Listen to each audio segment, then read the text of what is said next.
everyone. My name is Chloe Tan, and I'm the website content writer at Healy Consultants based in Singapore. Today, I have with me my colleague Grace Eldiambo, and she's a regular to our podcast. She's our senior client relationship manager in our Malaysia office. Hi, Grace. How are you? Hi, Chloe. It's nice to talk to you again.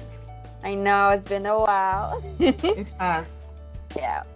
Well, today we're gonna talk about an Indian engagement that you have recently completed. Yes. Correct. Okay. Could you just tell me a little bit about the client, like where they're based in, what the business activity was, and what services did they want us to provide for them? Certainly. So a US-based client contacted us to set up an India entity. He was in the process of setting up a California entity, which would ultimately be the beneficial owner for this company that we were going to set up in India. So he wanted this California company to be the majority shareholder for the India entity, but he wasn't very conversant with how to set up an India company. And he wanted to deal with a company that was familiar with the procedures and what needs to be done to complete this setup. So he wanted to set up a company in software development and provide IT services, and the India company would handle that. So we discussed the process. He asked for our advice on what sort of entity would be the best for his business, and we advised him to proceed with a private limited company in India. So he took our advice, and once his company in California, which was quite a quick registration, because that's where he's based, it was easy for him to set it up quite fast. So once his California entity was set up, then we began the process to set up the India software development company. Okay, well, that's cool. That's out of way in America. Yeah. So were there any like challenges? Like, yeah. Considering it was during the pandemic, it went quite smoothly. The company setup usually in India will take quite a bit of time because you're supposed to courier documents to India, and then with all the bureaucracy and all the government procedures, it usually will give the client a time frame of about 2 months to set up the company. But this one we set up in, I would say, less than a month. We were done with the company setup.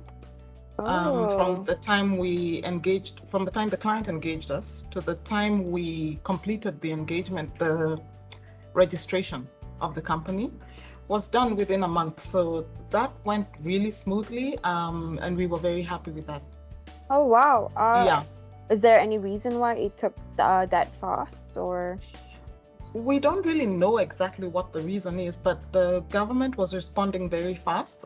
Everything was being done online, including verification processes was done very quickly online. So it went very fast. Is this like an unusual case then, like to do everything online? And For me, yes, because it was my first India engagement. So I'm not so sure what my colleagues can tell you about this same kind of India setup. Maybe they would have a different experience, but in my experience it was quite straightforward.